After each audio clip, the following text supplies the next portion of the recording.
Hello, good morning, students. Today we are here after a long time. So, let us discuss something about the syllabus. Let us discuss something about the subject. Let us discuss something about the curriculum, what we are going to deal in this particular academic ahead. So, here we are going to deal with the particular two subjects, which is economics and another one is business.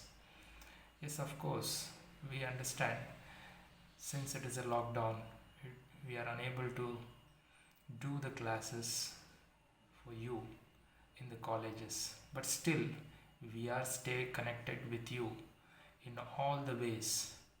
Hence, we have planned ourselves to start up the classes of video conversations. So let us start with the economics.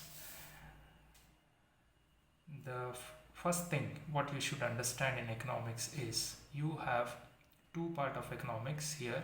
One is micro, another one is macro. So what does microeconomic deals with?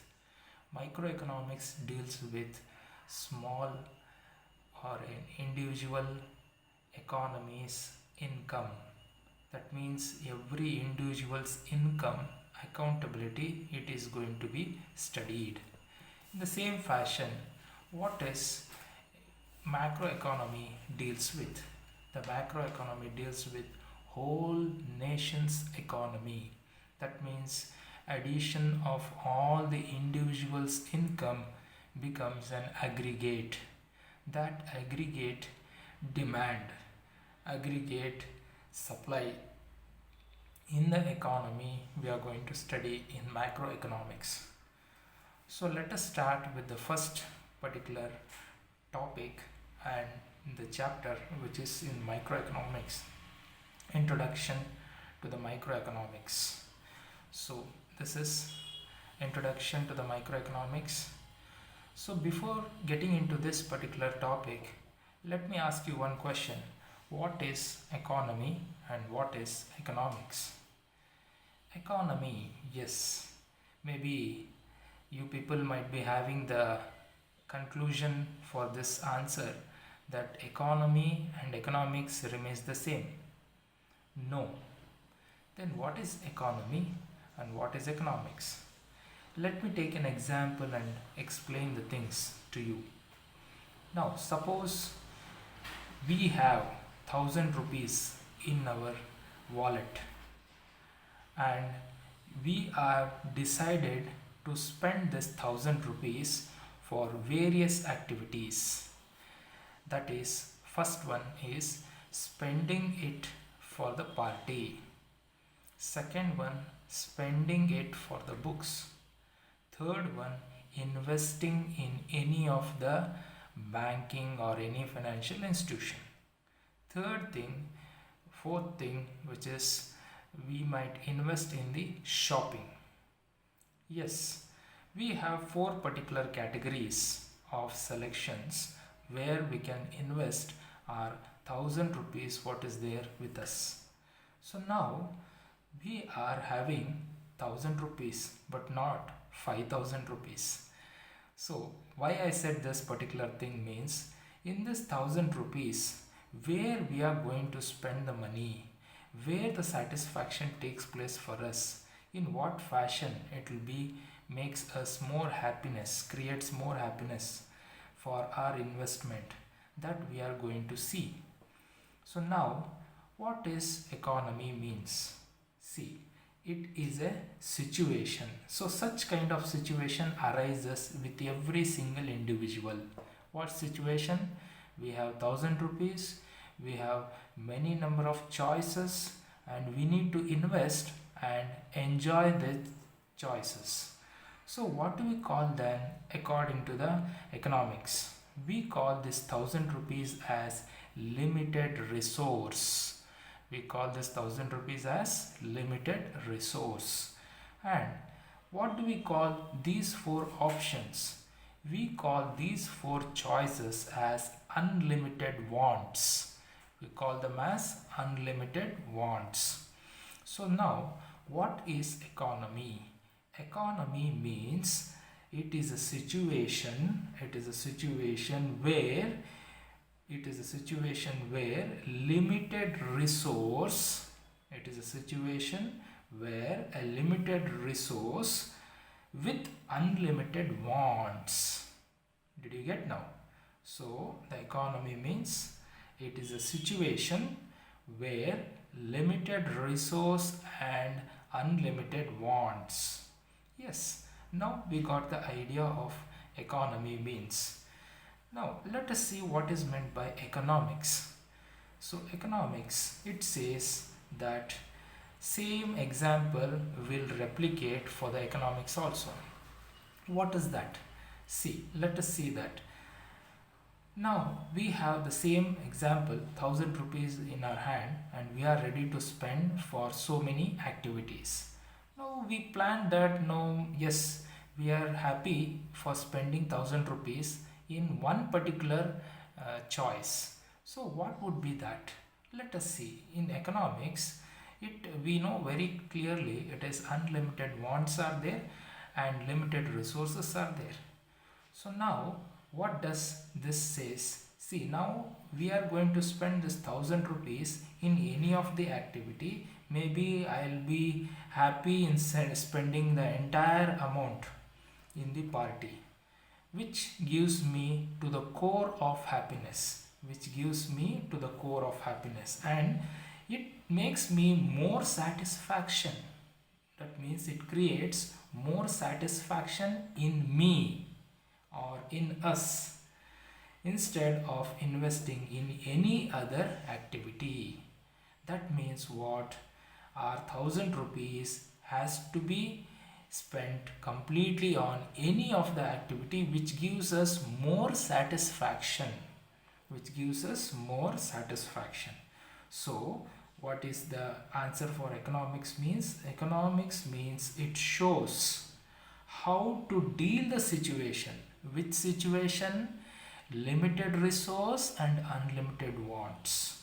Okay, so economics, it deals with the situations when arises in the economy with limited resource and unlimited wants. So yes, now we have completely cleared two aspects, which is economy and economics means. Now let us move on to the two particular things we have already said in the beginning of the activity of this class. The two types of economics are micro and macro. So as we know, micro is the study of individuals' income, individuals' wealth, individuals' property. All these things deals with the microeconomics. Whereas macro means it deals with the study of aggregate income.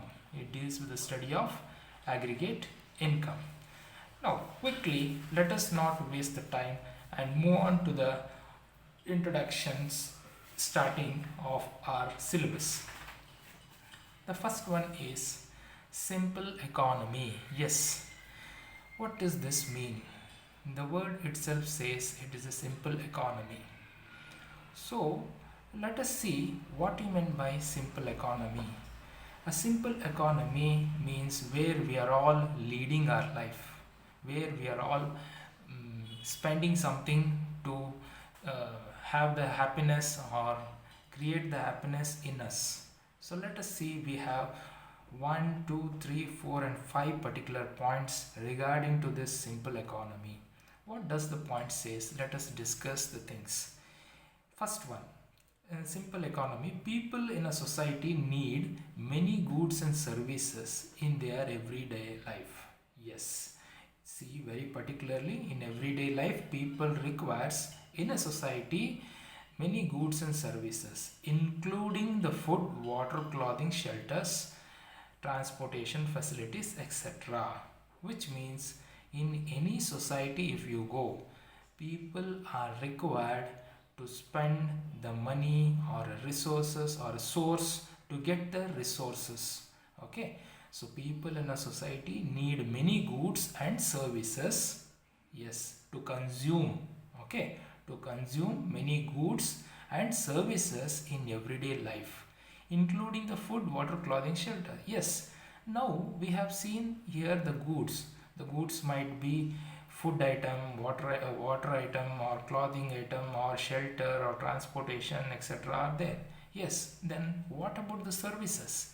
The services says banking services, postal services, and electric services. All such things comes under the services, where you cannot touch the goods, but you can feel the activities. So that are called as services. So people in a simple economy, they are in need of goods and services in their everyday life, including food, water, clothing, shelter, transportation, etc.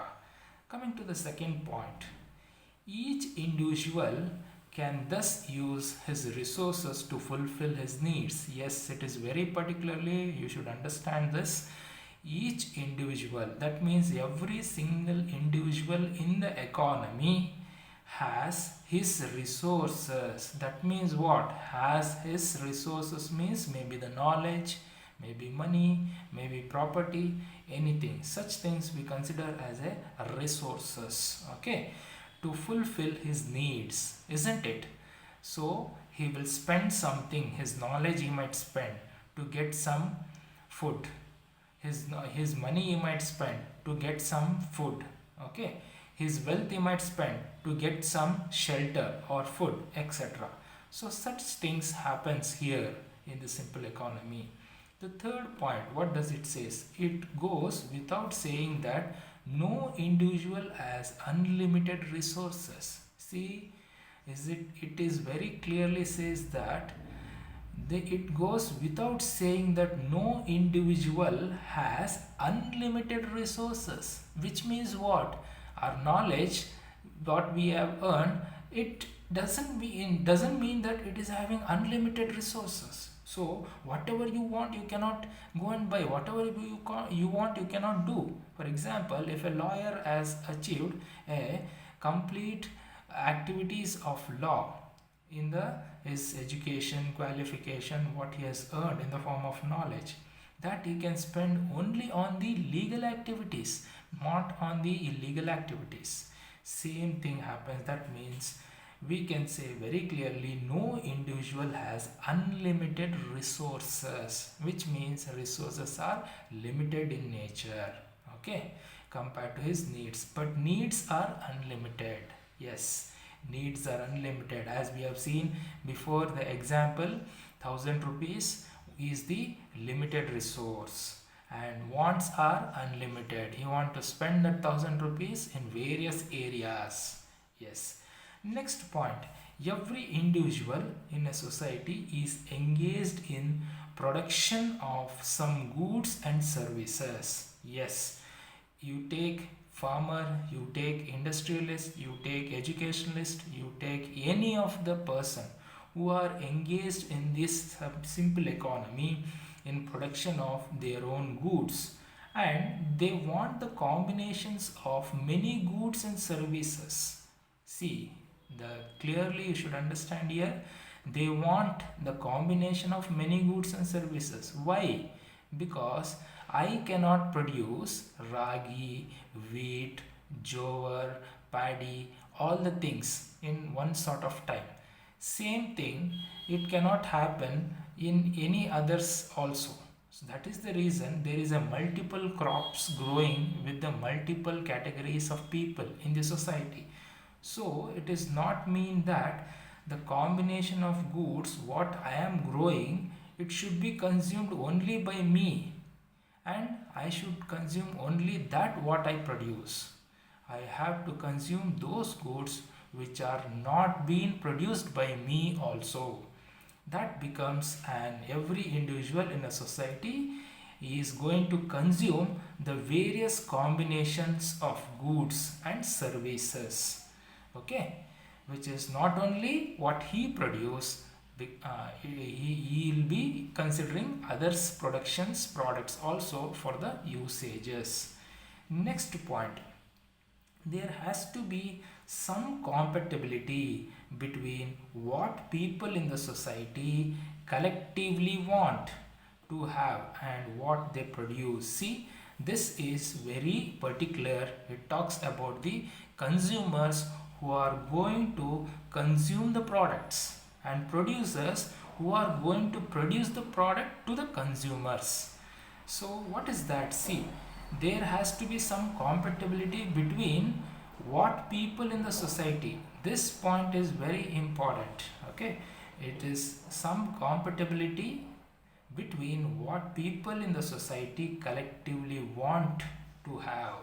That means like 100 peoples are willing to have ragi, 200 peoples willing to have only rice. So that means this collective want they should see, and you should make more compatibility for the two categories of people, and he has to produce in the proportionally, okay, in the society. So that is what this simple economy says, so that both can share the goods each other. Okay. Next, we'll move on to central problem of an economy. So what do you mean by central problem of an economy? See here, hope you can see. Yes, central problem of an economy. It is the nation's problem, or the central government also you can say. It's a government problem. It's a core problem also you can say. Yes, central problem of an economy. It talks about what the problem that in central they are facing. So every society has to decide on how to use the scarce resources. See, this is what happens in the society. You have scarcity in resources. What are such resources? Resources might be money, resources might be land, labor, capital, organizations, and many things. So such things, if you consider, it is very scarce in nature. The scarcity very less in nature it is having. So we are seeing here 2 points which is most important, which deals with the central problem of the economy. So what is that? In first point, if you see, in the course of basic economic activity, every society has to face this what?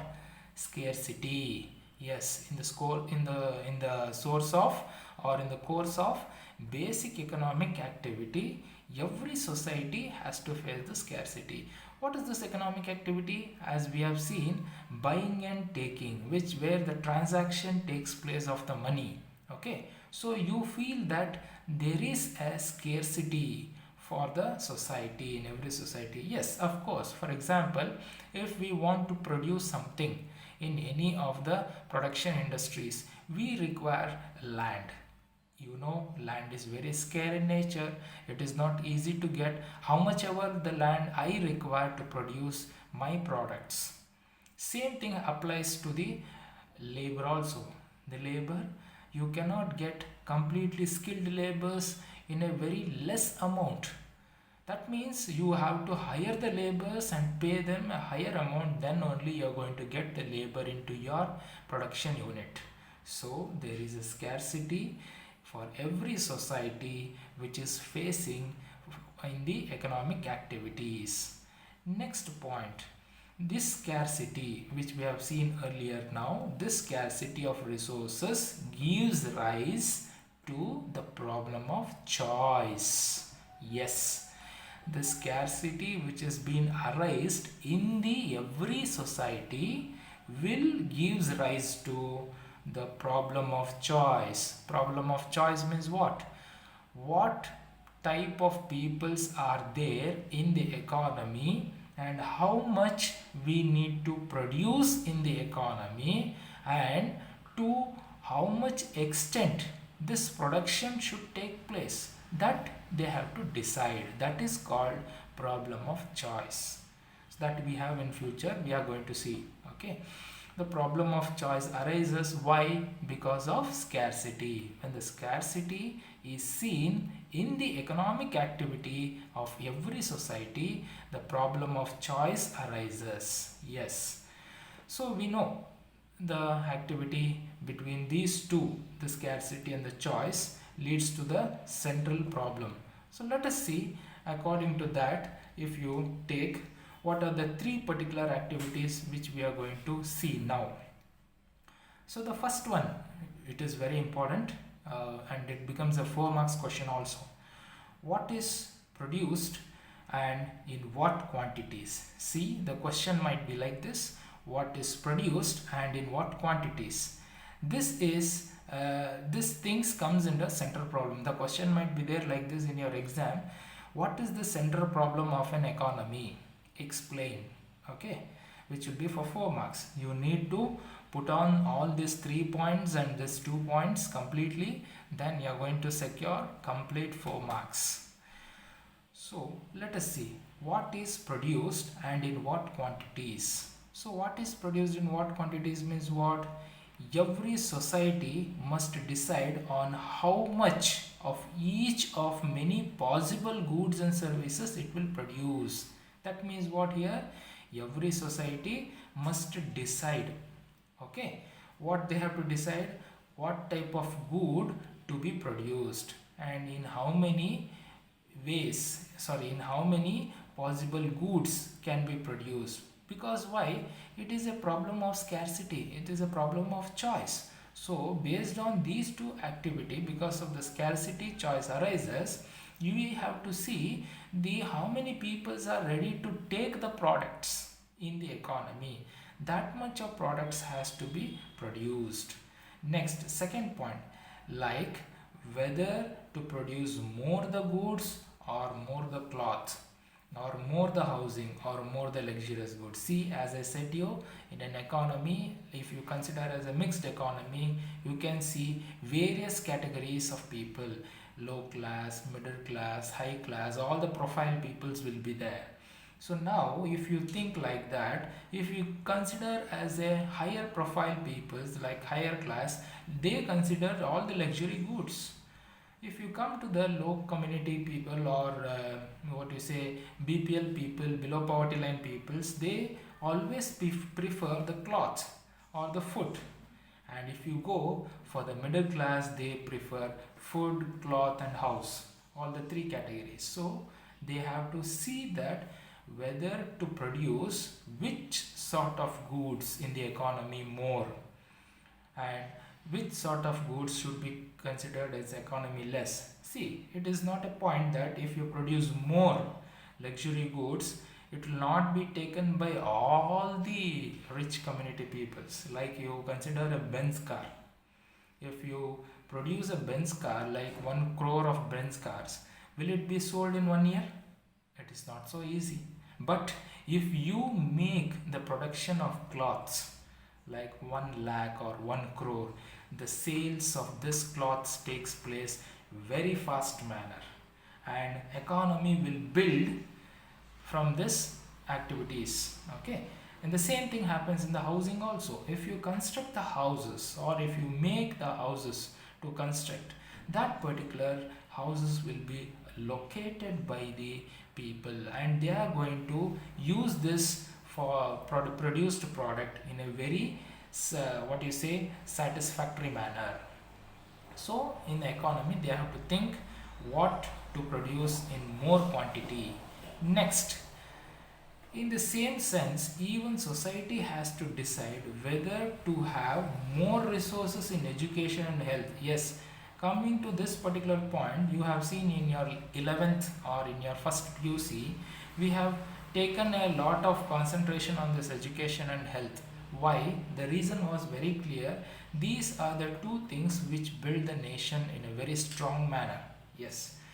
So in the same sense, here education and health are the two categories. They has to decide whether to have more resources on education or more resources on health. Who?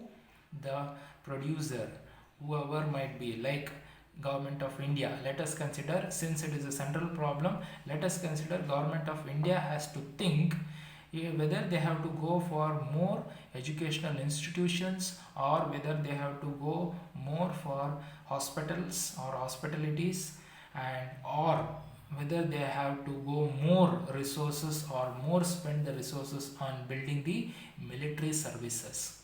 See, here it is very important. If you consider military services building, you cannot get the revenue back for the nation. But if you build the educational institution and the health institutions, definitely it will fetch the economy of money back to the nation. But still, you cannot ignore the military services. Yes, in that case, there is a choice of problem arises in the central economy. They will decide in what proportion this military services to be produced, like guns might be, the whatever the pistols might be, such things. So they will give more concentration of education and health, and whatever the source of income being earned from this as a form of profit will be spent on this military services resources, and they are going to produce it. So in an economy they have decided how to produce. Okay, in this in the economy they have decided that what to produce in what proportion. Next, coming to the last point, also whether to have more of consumption goods or to have investment goods. Yes, it is very clear here. Consumption goods and investment goods talks very clearly. Consumption means ready to use. Investment means ready to produce. Okay, I'll repeat once again.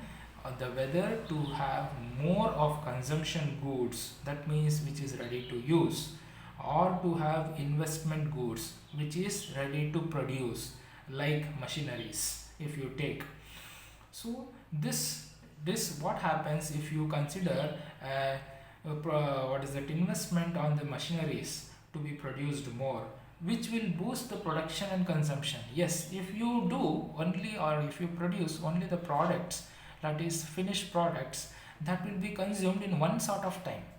But if you produce the machineries more, that will lead, or that will give the activity of production and consumption, the activity of production and consumption more, which leads the problems and scarcities which is arising in the society to bring down or to balance it. Next, this is about what is produced and what quantities you are going to produce. Next, second one is how are these goods produced. Yes, this is very important. Second one, also every society, which means whatever the mixed or whatever the simple economy we are running. Okay, so every society has to decide on how much of which the resources to use in the production. That means you take land, you take machines, you take labor, you take any of the activities, you should know how much to use that resources, because resources are very scarce in nature.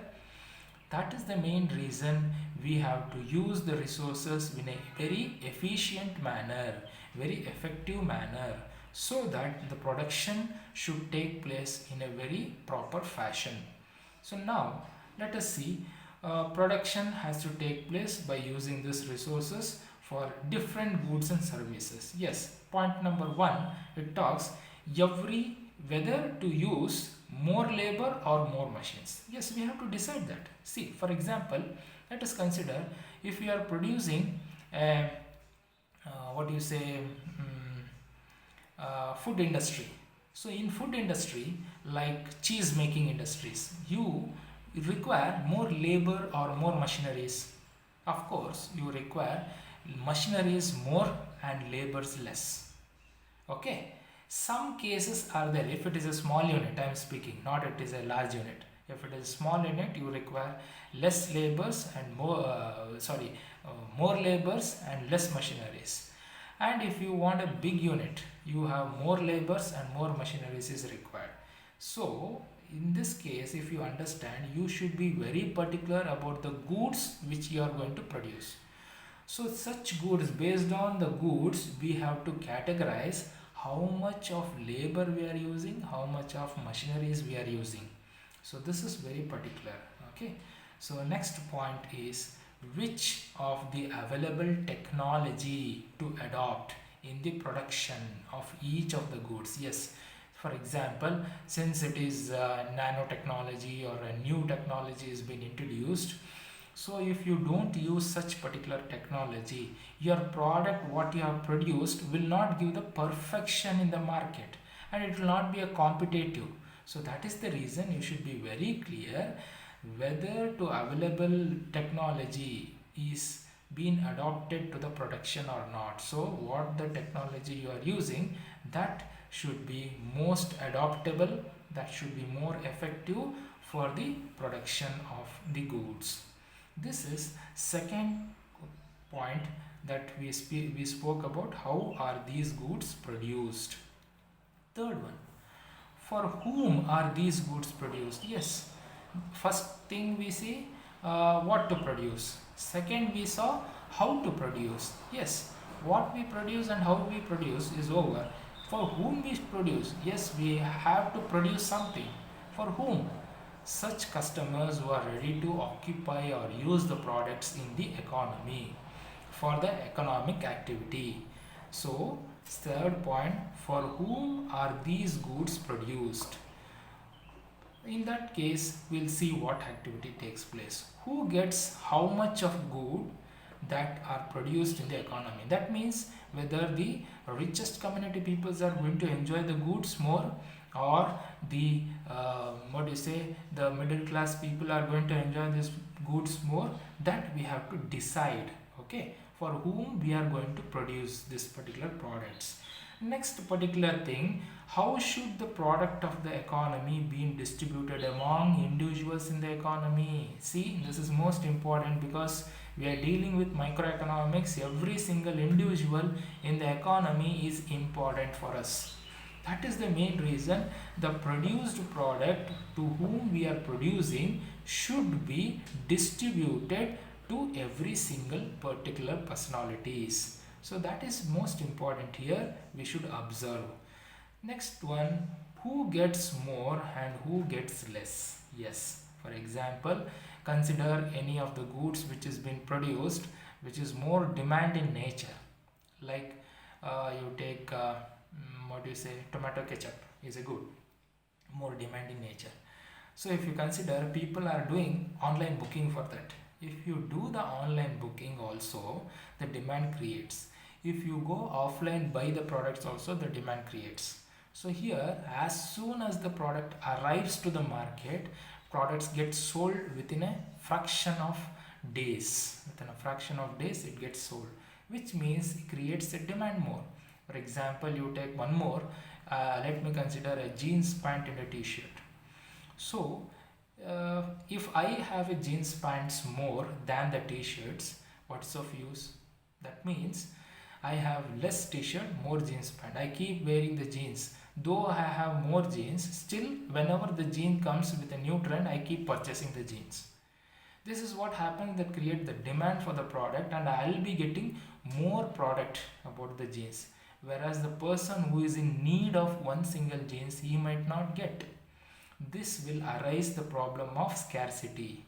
So to balance that, they have to think that what is the minimum amount of consumptions of everyone in the economy has to consume. So minimum amount means every single person has to enjoy that resources completely. Like the good example that government we can give is public park. Public park is meant for all the publics. It will be used by every single public. They go for walking, they go for jogging, and they do exercises and everything. That is free of cost. No, not paid at all. But if you are using the air conditioner in your house, it is payable for you, but it is not payable for others since they are not coming under that services. So likewise, it should reach to everyone in the economy, means it should be a public activities, whether to ensure that minimum amount of consumption is being used by every single individual.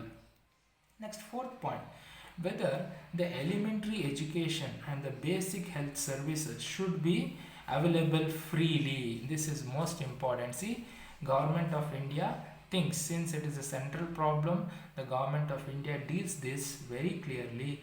They think that what sort of facilities they have to give. For example, priority giving for the government hospitals, constructing more government hospitals which help for every single public to undergo for some medications or some medicines. So likewise, and also government will try to give the support for the private organizations to start some more hospitality or some more educational institution. That is the main reason today in Karnataka we have more educational institutions and more number of private hospitals also. Okay, so that is the fourth point, speaks whether the elementary educations and basic health facilities, primary educations might be okay for schools, many schools opening, so they have to concentrate here. Government is doing that. It should be available freely for everyone in the economy. Yes, freely available means we know 1 to 14 years you have a free educational system. So that is what the government is doing. So central problem was that it is trying to resolve the problem. So these 3 points are most important, which speaks about the central problem. And next, now last point speaks that thus every economy faces the problem of allocation of scarce resources. Yes, thus every economy faces the problem allocation of resources. What resources? Just now we have seen very clearly, land, labor, capital organizations. Where to keep such resources in what amount? Yes, allocating them in all the level of economy, it is very difficult. And also distribution for the produced goods for these resources. See, a problem of allocation of scarce resources to the production. So the production unit, making them to reach the scarce resources, it's very difficult. And also it is to the production of different possible goods, also for the distribution of produced goods, reaching them or making them to reach the products for every single individual is difficult. That is what happening in government's schemes. The schemes government is being made, but it is not reaching for all individual. So this is the one of the very pathetic situation that happens always. So these are the most important thing which carries for the 4 marks.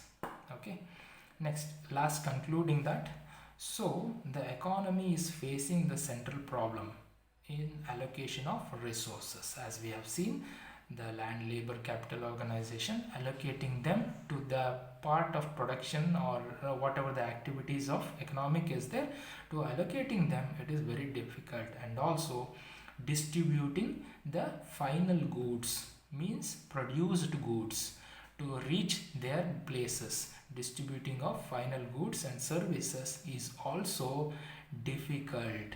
That is a central problem even now the government is facing. So hence this ends this particular session. So tomorrow we'll deal with the production possibilities, how it takes place. Thank you.